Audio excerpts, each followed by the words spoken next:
While we were in New York last week at RollieFest, we got to sit down with some friends and look at some awesome watches. Let's go take a look.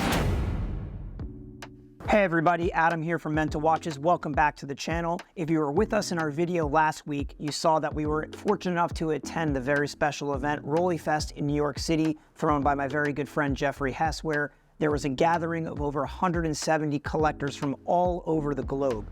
In between the festivities, we were able to sit down with a couple friends in my hotel room and look at some of their amazing watches. Before we dive in here though, guys, apologies in advance for the quality of the film here. We didn't have our superb videographer guy with us on this trip, so we made do with a vlogging camera. Either way, hope you guys enjoy. First up, we were able to sit down with a collector named Michael, who has an incredible eye and has been doing this for a very, very long time and has amassed an insane, beautiful collection of watches. Let's take a look. So before we get to the festivities tonight and meet with all the collectors here for RollieFest, I wanted to sit down with a very good friend for a long time now, client and amazing collector, Michael. Thanks for sitting down with us. Thanks for having me, Anna. He brought out a lot of fantastic watches, over a dozen here. For the sake of brevity, I asked him to pull out his 5 favorite and show them to us. I thought it would be really interesting to see because he's such an eclectic collector. There's literally maybe 2 of the same brand here, and then everything else is something different, something unique, and across the board, whether it's like a dive watch, a chronograph, you got everything. It's awesome. And I followed your collecting career for many years now. I've helped you source a few of these pieces. And you truly speak to A, my collecting habits, which is awesome, and B, the sentiment that you should always buy what you like, you know, because there really is such a diverse mix here that it's clear that you're not like bucking to any trends. It's like you like the watch, you buy it. So let's start with your favorite watch, if you can call it that.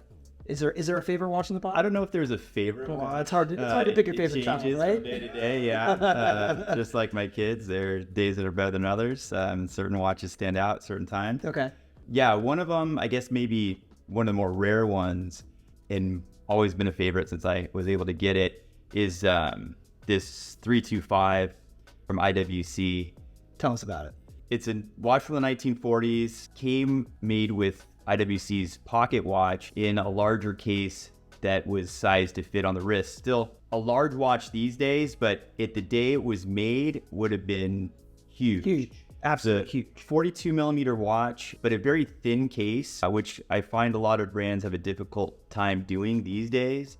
So even though it is a larger case and larger than I typically wear, it wears quite well. And it's got brigade numerals, just a beautiful glossy black dial, you know, one I've never seen its equal, and just a watch I really love. It still keeps time as well as a modern Rolex, plus minus 2 seconds a day, for a watch that was made in 1943. From the 40s, yeah, it's pretty impressive. It's pretty impressive. So it's just a great watch. I love the history of these because it was these businessmen who really wanted a bigger watch, and so they contracted with IWC to make a certain amount of these watches, and then IWC carried on the legacy, and they still make the Portuguese to this day. It's a staple of their, you know, production, the Portuguese. Yeah, and you can see the DNA in their modern line kind of. We'll get some better B-roll for us to show, but the watch is spectacular. You bought this one in auction, if I recall, several years ago. Yeah, Phillips watch. Yeah, beautiful watch. I mean, I don't think I've ever seen another one with black with brigade numerals like this. I haven't either. So I've seen a number of 325s, and I know you're a fan of a 325. Sold a few, yeah. Yeah, and I've never seen one that I prefer. So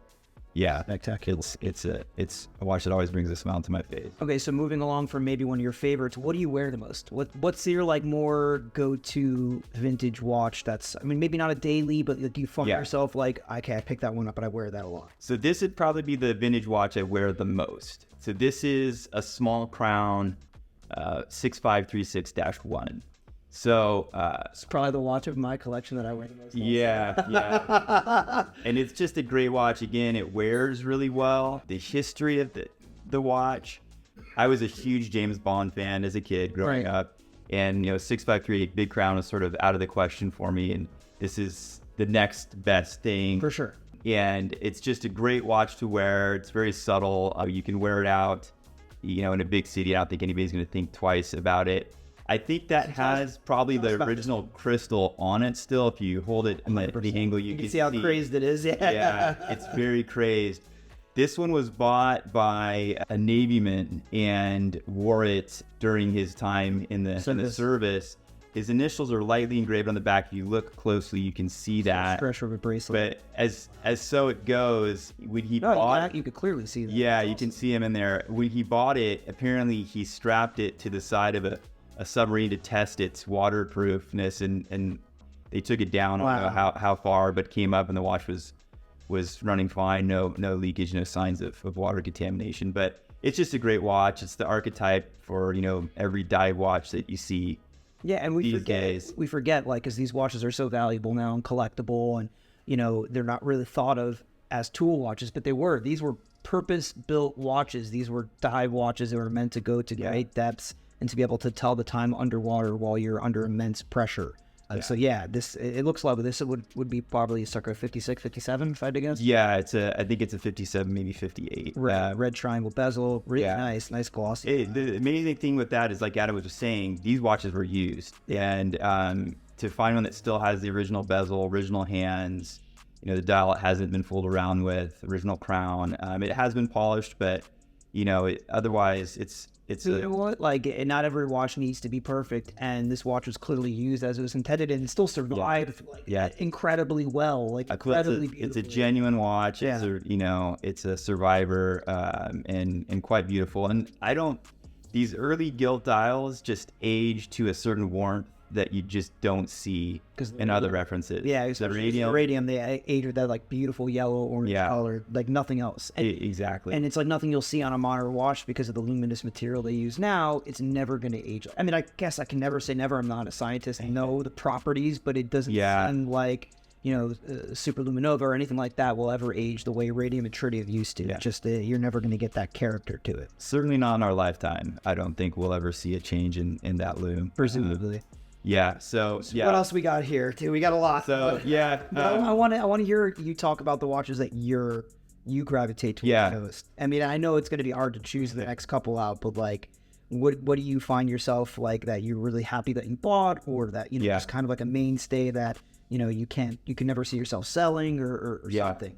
Well, one watch that I really like, and going along with watches with purpose, is this Brigade Type 20. So this is the first of that reference, 1954, an issued watch. On the back, you can see all of the stamping. The FG from when it went in for service and came back out, and it's got markings from 1954 all the way through to the early 80s. So the coolest part about these Brigades, not to cut you off, these Type 20s, is that they have these what we call FG marks, which are called fin de guarantee. So is the end of the guarantee that the military watchmaker would guarantee the watch for. And when that expired, we were to bring it in so they could service it again. And it kind of tells the story of these watches, based on how many times it went in, how often it was obviously used. Mm-hmm. And this watch, has a lot of them. It was used a lot. You could see the whole history of this watch, from the first one, looks like in 54, all the way up into the 80s, it looks like. So it was 3. There's got to be at least 8 of them here. I've never seen so many. Wow. They even ran out of horizontal markings to where they had to start marking it vertically. But the crazy part is it doesn't look like they messed with the dial, because so many times you take these in, they would take these into the watchmakers and they would relume it or repaint it because they wanted, a proper watch that they could use in service. They wanted to be almost brand new again. But this one doesn't look like it was restored that many times. Yeah. Maybe just mechanical servicing. Yeah, I think maybe just the crystal and the mechanics of it were changed. But I'll get some B-roll of it later so you guys could see all the service marks.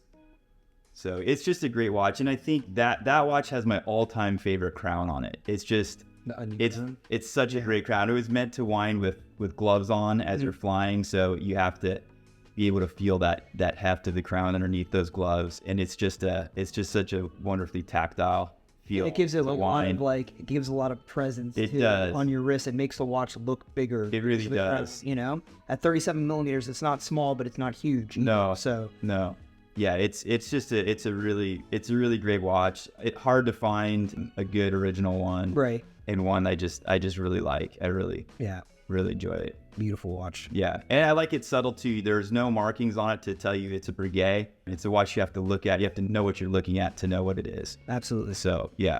Super cool watch. Yeah. All right, so what else do we got? So along the military lines, That's where my eyes were going next. So this is one that Adam, I lean on him a lot for advice with things. His knowledge base is so deep and really, I would encourage you, if you're looking for sound advice about any watch, and in particular a Tariq Malik or any Blancpain diver, he is second to none in terms of his knowledge. This is the TR900, so the watch that was issued to the UDT, which would eventually become the Navy SEALs. And some controversy aside, currently was maybe the first diving watch. Yeah. I think it's so irrelevant. There's somebody on Instagram who actually does really good investigative work on other stuff and other topics. And this topic too, whether the Blancpain 50 Fathoms or the Rolex Submariner came first. And it seems like they came out just around the same time. I think it's kind of irrelevant which came first because neither brands are really relying on that to market their watches these days. Yeah. But the Tariq, it doesn't matter because this is such a different entity. The story is so well known. Alan Tariq wanted to sell dive watches to the United States military, and he couldn't because of the laws in the United States that required most of the components to come from being built in America. The Buy American Act. Correct. And so he had to create his own sort of shell company in order to sell this to the military. And he just bought enough of American components to make it, pass with muster, and they ordered like 1,000 of these. But the problem is most of them were used. So the ones that survived over all these years has become few and far between to find them. I think maybe one or two will come up for sale a year, and of those one or two, you could be lucky if one is actually nice, in good condition, dial's not been refinished or sterilized, bezel's not cracked, the case is not beat to crap. It's really difficult to find, but this is the holy grail of vintage Blancpain collecting, and it's a watch with like a true history in media. And it's certainly a watch that, like a lot of your other watches, you really have to know what you're getting into in collecting to really appreciate it. It's not an inexpensive watch too to make that kind of commitment to something that doesn't say Rolex or AP or Patek on the dial. It's a watch, again, you could take it somewhere and no one would recognize what it is, right.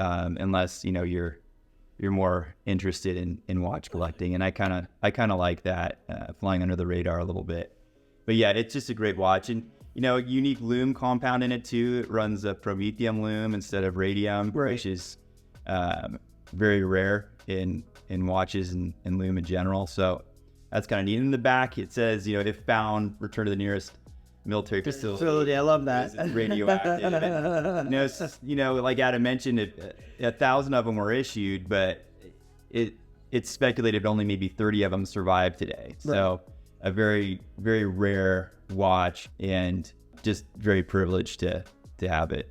Dude, congratulations. It's a great addition to your collection. I know you got it semi-recently, and it's up there. I mean, I love all of your watches, but this is, for me, obviously. Yeah. Because I love vintage Blancpain. Yeah. By the way, as a quick aside, you saw the new release from Blancpain. Yeah, we just literally saw that maybe a half hour ago. Dude, I think I've been saying for years, I don't understand why Blancpain cannot pay correct homage to their original watches. They always make these 50 Fathoms that have, cues from the original design, but are not really all the way there.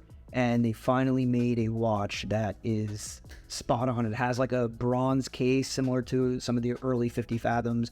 Yeah. Same case shape, dial, everything. It's really a knockout. They're making 555 pieces, and I need to figure out how I can get one. Yeah, it's a great looking watch. Yeah. Absolutely. Yeah, Hodinkee did that release with the homage to the 50 Fathoms, but the case was just horrible. Right. It's that new case, and it ruins the watch. Right. And so they finally got their act together and put a nice tribute. But and finally, it looks amazing. I'm curious to see what the retail price will be. I didn't even get that far in. I didn't see. I just saw. But I think they finally knocked it out of the park. Yeah.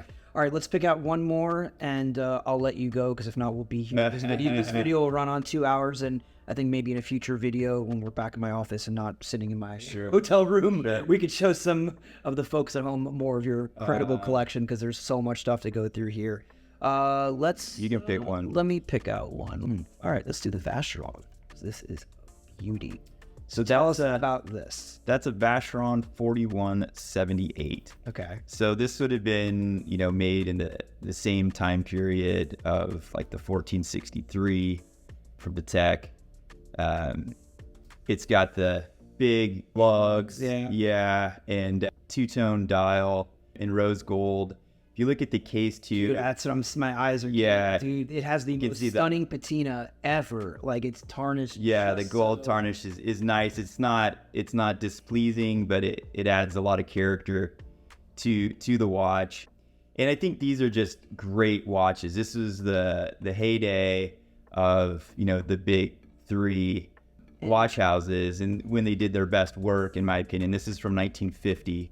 This watch ran in production for a long time. I mean, 20, 30 years, I want to say. It did, but you know what? You don't see a lot of them. You don't see a lot of them well preserved. If this said Patek on the dial, it would be, unfortunately, because of market conditions and just what people, associate with a higher price point, it would be 3 times the value. And I think this, for me, is 3 times as rare, And I think the beauty of this watch, it's so underappreciated. Yeah. It's so underappreciated. What a stunning watch. So why does somebody like you go for this versus like the Patek equivalent? Well, I mean, I think value, like you just mentioned, is one reason. It offers a lot of bang for the buck, essentially. And again, it's a little road less traveled. The interesting thing with Vacheron too, as the story goes, they would only do 10 of any specific dial configuration. And again, if you think of that in the context of a Patek, forget it. If there were 10 of any specific dial, they would be even more expensive than they are, right. More collectible. So I think they're unique. Maybe it just hasn't caught on as well. Maybe their marketing hasn't been as good. Well, I think also the problem is when there are fewer pieces, the market isn't as settled because there's not as many trading hands and there's not as many comps. Like you don't see one in auction every day like you do, like a lot of Patek chronographs. Like Vacheron's production was just so much lower. Yeah. And at the end of the day, Patek has just been brilliant marketers since the beginning of time. And they've just established themselves as the top dog of the, holy trinity of Swiss watchmaking, which is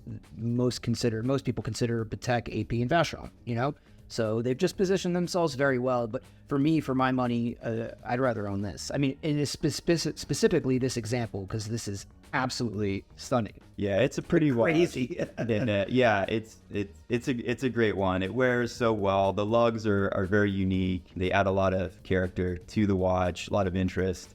Just makes it a really, really nice thing to look down on when it's on your wrist. All right, so final question tonight for dinner for the first event of RollieFest 2023. Shout out to Jeff Hess for putting this all on of Sotheby's. Yeah. What are you wearing tonight? I think I'm going to wear the IWC, actually. Okay. Yeah, because I don't think anybody else is going to have one. Nobody else is going to have one. I haven't sold one in a few years now. I went through a period of selling like 4 or 5 in a row, and then it just went cold. Yeah. Because there are very few in production of those watches. There were very few in production. They're very difficult to find. Yeah. So, all right, awesome. I will see you in a couple hours. Yeah. Thanks for sitting down. And next time you're in Miami, we're going to show everybody else the rest of these watches because you got some fantastic stuff. Well, thank you. Congratulations to you. No, I mean, you can't thank you enough for all your help, your advice, everything. I bug you all the time. But no, you've been a persistent collector and person who I admire as really just buys what he likes, speaks to his own drum. If the 3700 is hot today, you're going in a different direction. And I always admired that. So congratulations, your watches are incredible collections. Thank you, Adam. Thank you. I appreciate it. Yeah. I really hope you guys enjoyed that, and I hope you agree that Michael has such an incredible collection of watches. We didn't even get to see all of them for lack of time, and I hope in a future video he and I could sit down again and go through the entirety of his collection because it really is superb. For the next part of this video, we got to sit down with a great colleague of mine, Mr. Tariq Malik of Momentum Dubai. He is a vintage watch specialist based out of Dubai. He curates an incredible collection of watches for sale, specifically Rolex Day-Dates of all varieties, and he is the master at them. He pulled out a few of us that he had with him in New York for us to take a look at, and I hope you guys enjoy. All right, so for my next guest, sitting down pre-RollieFest dinner, and I'm sorry if the video quality on this is not great, the lighting is not great in this room, and the weather is really bad, but we're doing the best we can.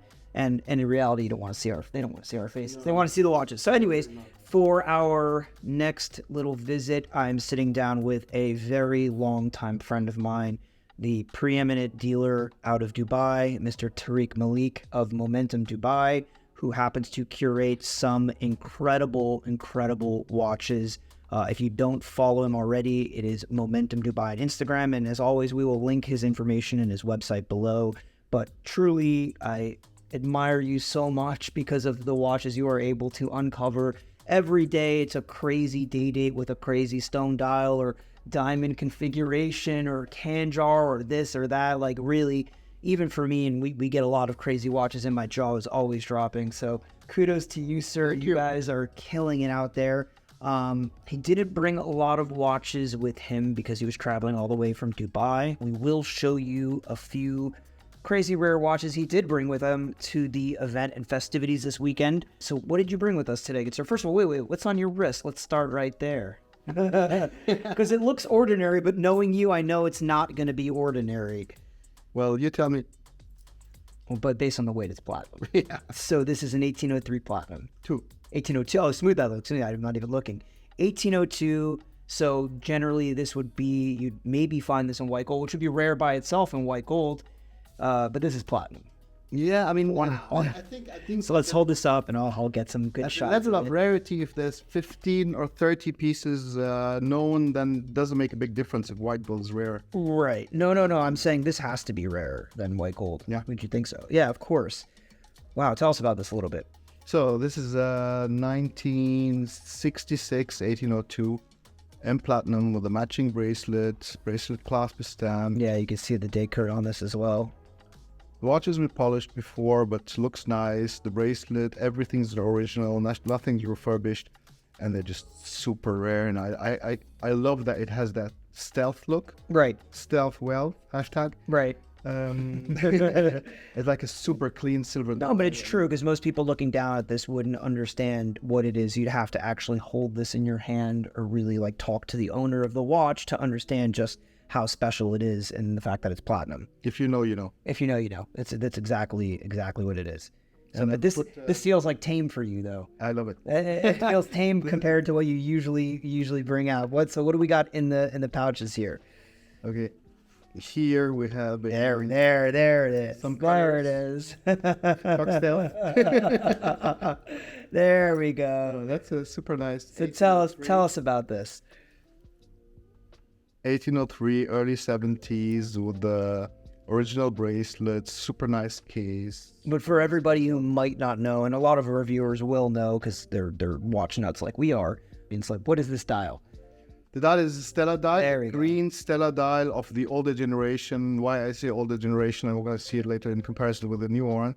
The lacquer is very thick, very roundish, has almost like 3D feel. Effect on the dial. This one's fitted with diamonds. It's just super vibrant from the color. And I'm curious to hear your opinion, actually. It's cool that you brought up a Stella. So everything you read online, and whenever I've done research selling Stellas over the years, the prevailing theory is that Stellas were made for Arabic and Asian markets to try to sell watches, sell their Rolex, in the 70s, 80s, to those markets by making these more colorful dials, more interesting watches, because I guess maybe the lineup that they had at the time wasn't landing with those markets, i.e. in Arabic countries and Asian countries. Do you know anything to that effect? Do you know that to be true, or is that just speculation? So I would say predominantly that is, I believe, correct. That Asia as a huge market, Middle East as a huge market for precious metal watches, that these dials were predominantly offered there. However, I think they were sold all over the world. Right. Not in that big numbers. And funny to say that, yes, Rolex did the approach to the Middle East and Asia in those years, but in those years, people were like conservative. Silver, black, champagne, white. So a lot of dials were like taken out, put in drawers, and came out after 3, 4, 5 decades. Yep. And we don't find many first owner Stella dials anymore. Yeah, it's a good point. I never really thought about that. That's actually a fantastic point. I buy original owner Paul Newmans all the time, Submariners, GMTs, what have you, but I don't think I've ever bought an original owner Stella dial. I mean, I've bought some, but stone dials, not too many. Not Stellas. And those were sold in the Middle East. You know, That makes sense. bought and forgotten in the safe, and then the second generation looks what's in the safe and So- gives it out. In the Middle East, though, was it more acceptable? Because I know now being flashy is very acceptable, you know? Was it acceptable in the 70s and 80s to wear a flashy watch? Was the culture more or less the same, or has it changed? See, I think in those years, people who were wealthy bought these golden like precious metal watches. I don't think that they would have worn, like many would have worn, colorful dials, stellar dials, maybe stone dials. I think everything was more conservative at that time, and now everything's much flashier and louder. Okay, makes sense. Yeah, I mean, and you see the market for these watches is really like global at this point. Yeah. You know, I know a lot of them make their way back to the Middle East, and a lot of them collectors in the Middle East love these watches, but I've noticed that collectors in the United States, collectors in Europe, collectors in Asia, everybody wants an interesting date, whether it's a stone dial, stella dial. Like it's really reached a point where the market for these watches has become just everywhere. Just everywhere. I started like highlighting and focusing more on the date like 5 years ago, 6 years ago, when the date was known as the old man's Boring gold watch. Yeah. Old man's gold watch. So it was like there was nothing associated with value what people were talking about those at that time. Right. And for me, they're just like I don't know. I mean, you find a Submariner, it has like over 10 years, has like 5-6 dial variants. We try to find out which one's correct for the serial, which one's correct for that serial. But this watch has been made with 20, 30 dials, Right. of which probably 5 we've never seen. Right. Yeah, there was a lot of that's why there's still to this day one of the great things about vintage dates is that you could find a dial variant that no one's ever seen before. Yes. And with Submariners, we know everything. With GMTs, we know everything, presumably. Yeah. Daytonas, Explorers. I haven't seen a new variant in several years that I'd never seen before. Yeah. Like maybe the closest thing was the albino. We had 6610 red depth. I never knew that a red depth albino existed. But with dates, you can still find something that you never knew existed. Yeah, it's crazy. The dial, there maybe comes in a configuration you don't know with certain calendar discs, hands, or the case decorations. So I think it's like it's a multitude. It's like a universe Right. of configurations of dates, of which probably we haven't seen all of them. And that's always the aim, to find something which the market hasn't seen. Right. Yeah, 100%. And I think that's what a lot of collectors want, is to own something that you've never seen before. I know that's what I want to own sometimes as well, And we have, it seems, one more watch here for us. And thanks for showing these to us. And I know you have a lot of other crazy stuff, but you didn't bring with you, And again, go check out his website, check out his Instagram. The information will be below, and you won't regret it because you'll see some stuff that you for sure never seen before. He's always surprising even me. So another Stella dial. Tell us about this one, Sapphire Crystal. So this is a later generation. Right. And when I was speaking about the 3D feel of the plexiglass Stellas, so this is a later Swiss made T version, which is correct for the late, starting from the mid to late 80s. Okay. Fire red Stella dial. Yeah, because this isn't the maroon dial. Oxford. Oxblood, thank you. This is not an Oxblood dial. This is much lighter Fire red. red. Right. Beautiful. Super condition. I mean, you can start looking for a hairline with a loop. You won't find anything. It's super, super crisp.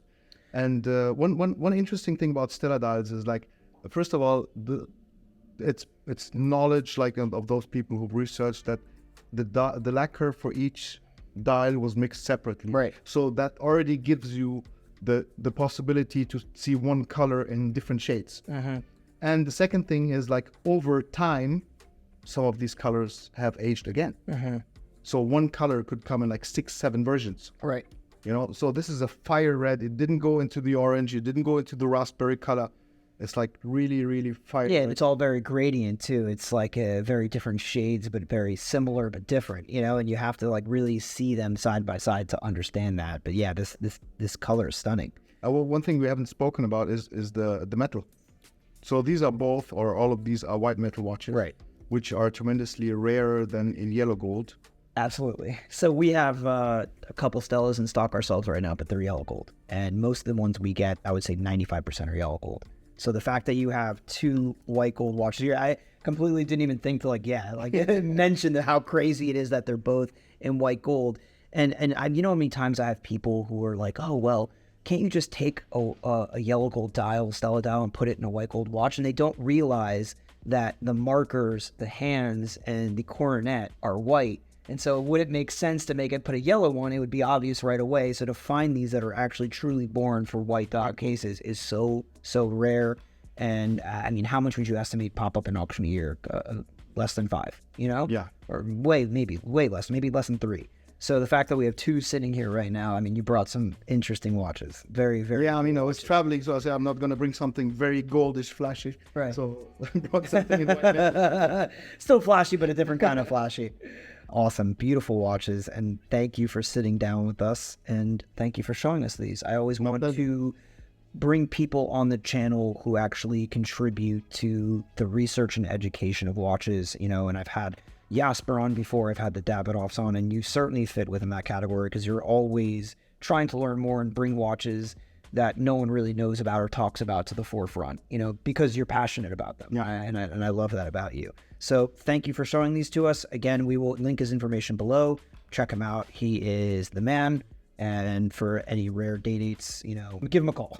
You won't be disappointed. I'll see you at dinner tonight. Thank you. Perfect. Well, guys, that about wraps it up for our coverage of RollieFest. Although this was RollieFest adjacent, I really hope you guys enjoyed watching it. We will link Tariq's information below if you're interested in any of his watches, and we highly recommend you check out his website because he has some fantastic stuff up for sale. As always, guys, thank you so much for watching. If you can, please remember to like, comment, and subscribe, and we look forward to seeing you on the next video. Bye.